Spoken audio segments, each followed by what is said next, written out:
readers about those problems and correct those problematic or inaccurate narratives.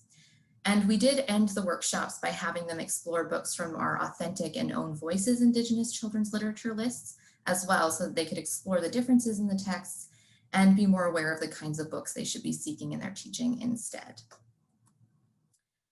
So as far as next steps for the project, the instructional work with the kits is something that we're hoping to continue. And we're also looking for ways to adapt the workshop, of course, for this online environment, potentially using some of our problematic ebooks. When we're able to return to campus, we'll also be focusing more on the cataloging and displaying of the kits and assessing the use of the kits, including assessing student learning in those critical literacy workshops.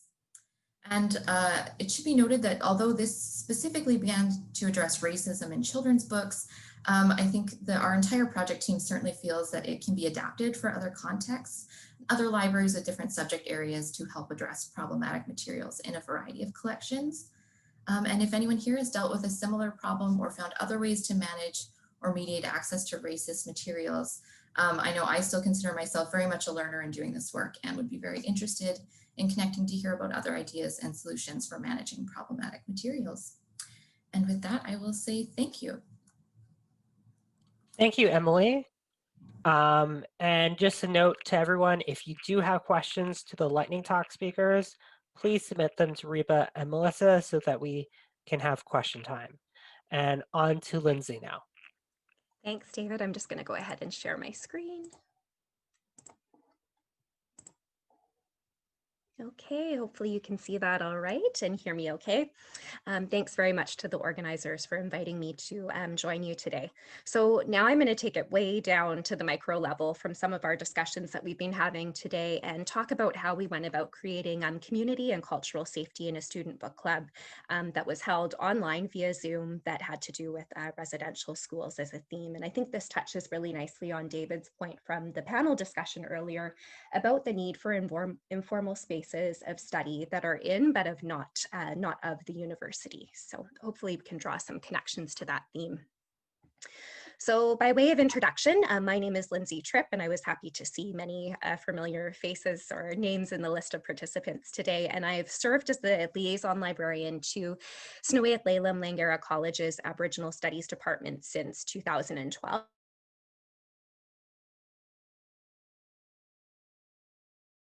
Racism education in the context of truth and reconciliation when I took on this role because I felt it was my responsibility to do it in a good way. My work with Aboriginal studies naturally segued into a close working relationship with staff in Indigenous Education and Services, or IES. In keeping with the TRC's calls to action, the library and IES wanted to organize an extracurricular educational program for students to commemorate Orange Shirt Day. If you're unfamiliar with Orange Shirt Day, it's an annual event that honors the victims and survivors of Canada's residential school system and their families. It was the first time that we had partnered on a program like this, and we knew that the online environment would pose some unique challenges, I think, for engaging participants in difficult conversations.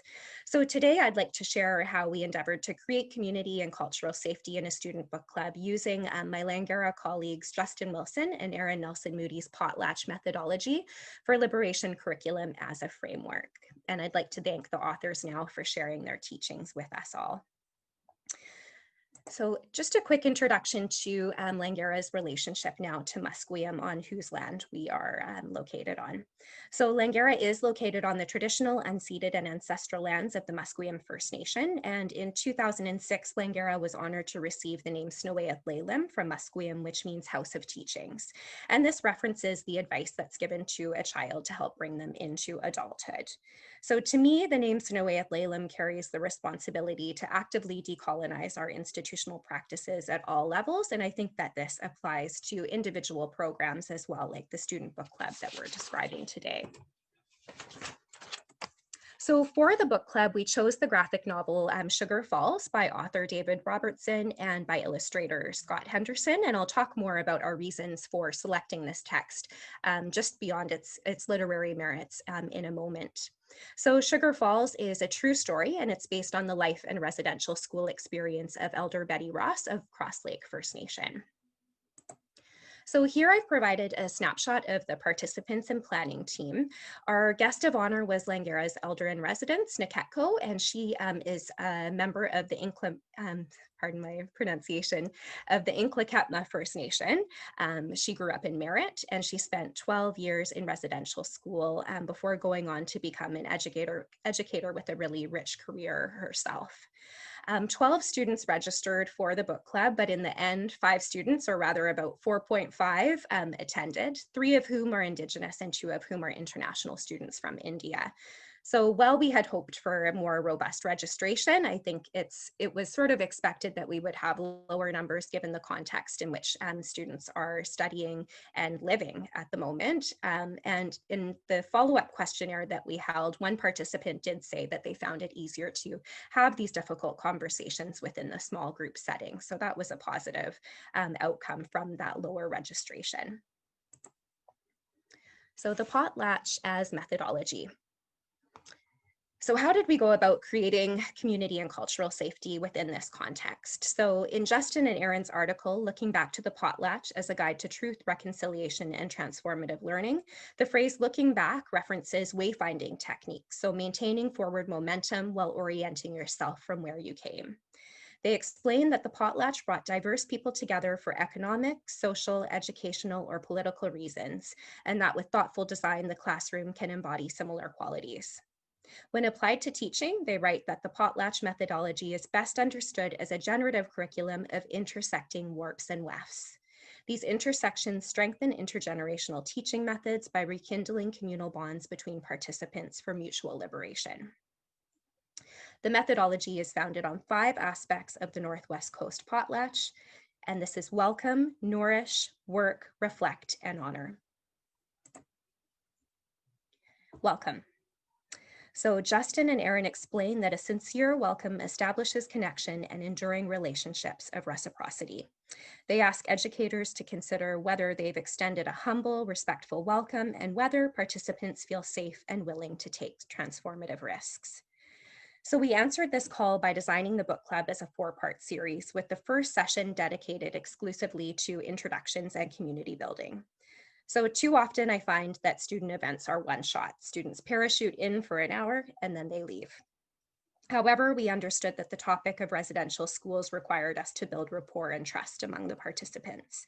Although we didn't require participants to attend all 4 sessions, it was strongly encouraged.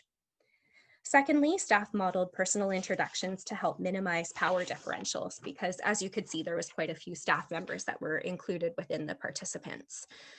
During my own introduction, for example, I shared that I had recently learned that my spouse's late grandfather had taught in residential schools, and I was hoping to process some of those feelings that accompanied this revelation through the course of our discussions. Thirdly, we use Scrumbler, which is a free virtual whiteboard tool to co-create a community code of conduct. So participants also used the Scrumbler board to ask anonymous questions throughout the series. And lastly, 1 of 2 counselors who work with IES were present in each session. So after the greetings, my colleague Sam would move the counselor into a breakout room in Zoom, and participants could message Sam privately at any time to join them. And although none of the participants made use of this service, in the follow-up questionnaire, they did say that its availability made them feel well cared for. Nourish. Justin and Aaron explain that teachers must symbolically feed their classes with inspiration or medicine. This entails making room for diverse students to sit down and learn to nourish one another. So they ask educators to consider whether they're being intellectually and culturally inclusive of different ways of knowing and being. We answered this call by adopting a sharing model in which participants learn to listen and listen to learn. And I think that this speaks really nicely to Ashley's point from the panel about listening with both your ears and with your heart as well too. As a group, we sought to validate participants' diverse personal connections to textual themes and one another's stories. So for me, one of the most meaningful moments in the book club came when one of our international students, who is Sikh, drew parallels to the religious persecution faced by her people and disconnection from her Punjabi mother tongue while growing up in northern India. Doing the work. Collectively, we learn how we can be of greater service to our shared humanity.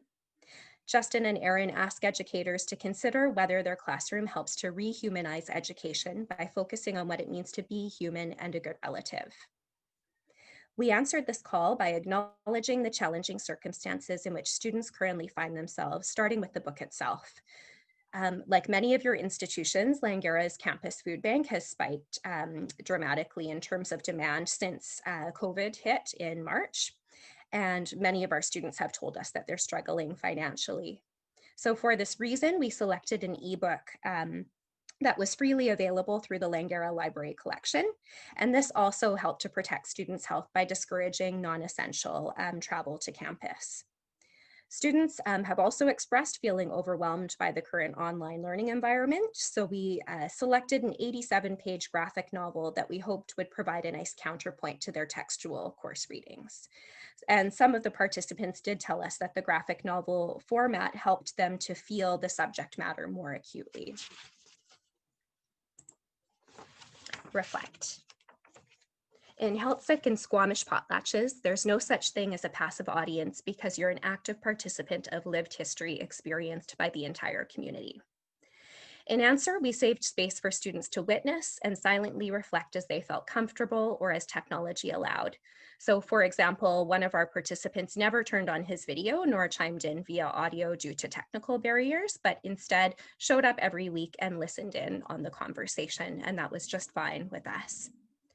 We also provided discussion questions in advance to allow participants to process and reflect individually before coming together as a group. And we thought that this would help students as well who might feel triggered by a particular theme to think about that theme prior to arriving in the session. In the end, though, we did find that the conversation evolved more organically than through the guided questions. Finally, we created a brief follow-up questionnaire that encouraged participants to anonymously reflect on their experience and provide constructive feedback for future sessions. So for example, next semester, we're going to be planning a book club that has to do with the theme of missing and murdered Indigenous women. And so we will use their feedback to help inform the way that we run that book club, which will also be using a graphic novel. And finally, honor. While material gifts could be redistributed in a potlatch, Justin and Erin write that it was the lifelong transformative teachings embedded within stories, songs, and dances that people most cherished. We answered this by centering Naketko's lived experiences in all of our sessions. She spoke very generously and candidly with participants about the 12 years she spent at Kamloops Indian Residential School and at St. Anne's Academy. She opened and closed each session with ceremony in the form of teaching or song. In the follow-up questionnaire, all of the respondents identified Naketko's teachings as the most impactful aspect of the book club. And as Musqueam Elder Shane Point notes, in looking back to the potlatch, the best way to honor generosity like Naketko's is through reciprocity. And I'll end on that note. Thank you. Thank you, Lindsay. And now over to Sajni.